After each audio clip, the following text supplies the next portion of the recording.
सुबह का समय था। नंदिनी जल्दी उठकर घर के कामों में जुट गई।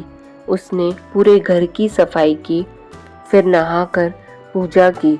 जब तक बाकी सब उठते वह पूरी तरह तैयार हो गई थी। तभी उसे अपने पति अजय के उठने की आहट सुनाई दी। वह तुरंत रसोई की ओर भागी और चाय चढ़ा दी। अजय कहता है, नंदिनी कहाँ हो, चाय चाहिए। नंदिनी कहती है, जी बस अभी लाई। अजय कहता है, तुम्हें पता है ना कि मुझे सुबह उठते ही चाय चाहिए। नंदिनी ने तुरंत चाय बना दी और अजय के पास जाकर बोली, आज तो आपकी छुट्टी है। मैंने सोचा आज जल्दी जल्दी सब काम निपटा लूं, इसीलिए चाय बनाने में देर हो गई। अजय कहता है, ठीक है, चलो अब बताओ बाजार से क्या सामान लाना है।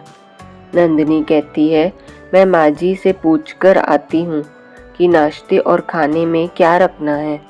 नंदिनी चाय लेकर अपनी सास शारदा देवी के कमरे में गई।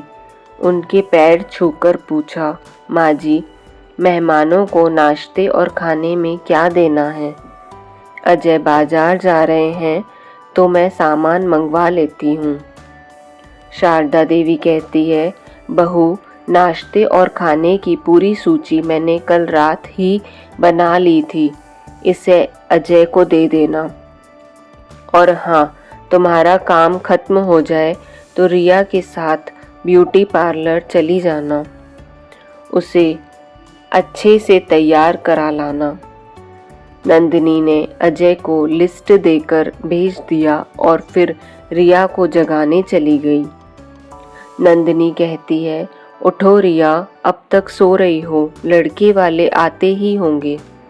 रिया कहती है, भाभी अभी तो बहुत समय है, वैसे भी मुझे ये शादी का प्रदर्शन पसंद नहीं आता। नंदिनी कहती है, देखो ये हर लड़की की जिंदगी का हिस्सा है, जल्दी से चाय पीकर तैयार हो जाओ, हमें ब्यूटी पार्लर जाना है।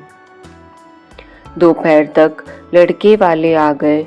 लड़का एक निजी कंपनी में इंजीनियर था और उसे कॉलेज के दिनों से अजय जानता था।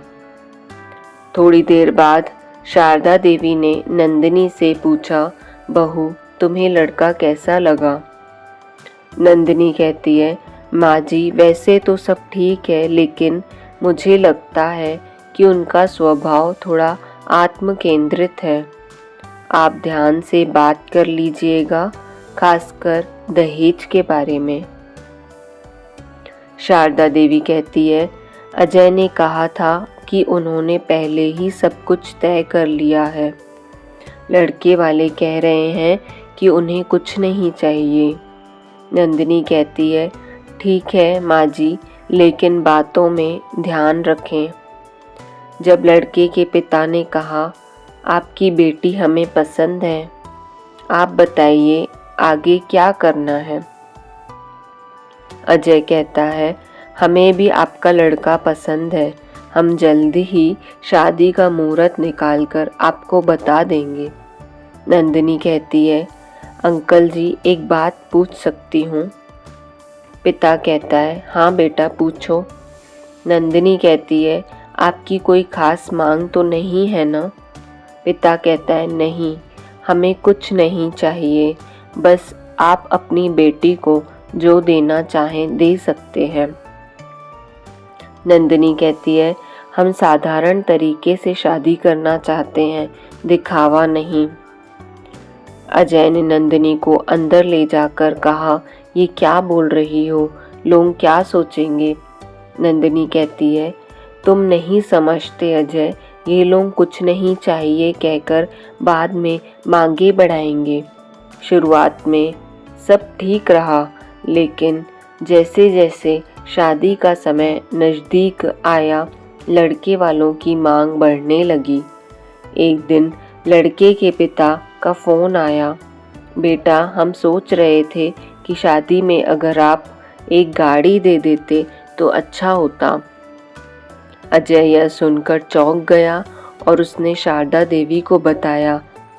शारदा देवी कहती है, शायद नंदिनी सही कह रही थी, हमें सचेत रहना चाहिए।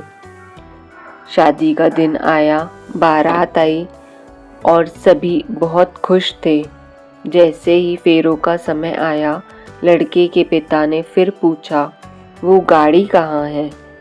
अजय ने उन्हें पेपर्स देने के बाद कही, लेकिन पिता ने शादी रोकने की धमकी दे दी। सब बहुत घबरा गए। अजय ने समझाने की कोशिश की, लेकिन वे अड़ गए। तभी नंदिनी ने पुलिस को बुला लिया। पुलिस के आने पर लड़के वालों ने माफ़ी मांगनी चाहिए, लेकिन नंदिनी ने साफ कह दिया, अब यह शादी नहीं होगी। अजय ने नंदिनी की ओर देखा और कहा, तुम सही थी, ये लालची लोग हमारी बहन की जिंदगी बर्बाद कर देते। अंततः परिवार ने नंदिनी की बात मानी और उन्होंने शादी रद्द कर दी। सभी ने महसूस किया कि नंदिनी की समझदारी ने उन्हें एक बड़ी गलती से बचा लिया। इस तरह नंदिनी ने अपनी ननंद को बचा लिया। किसी भी लड़की के लिए उसकी जिंदगी से बढ़कर कुछ नहीं होता और समय रहते सही फैसले लेना ही सबसे बेहतर होता है। अपनी बुद्धिमत्ता और सही निर्णय से किसी की भी जिंदगी बचाई जा सकती है। रिश्तों में पारदर्शिता और सच्चाई ही सबसे महत्वपूर्ण होती है। दोस्तों, HMD हिंदी कहानियाँ में आपका तहे दिल से स्वागत है। दोस्तों, अगर कहानी पसंद आई हो तो ऐसी और कहानियों के लिए प्लीज़ लाइक, शेयर और सब्सक्राइब ज़रूर से करें। धन्यवाद।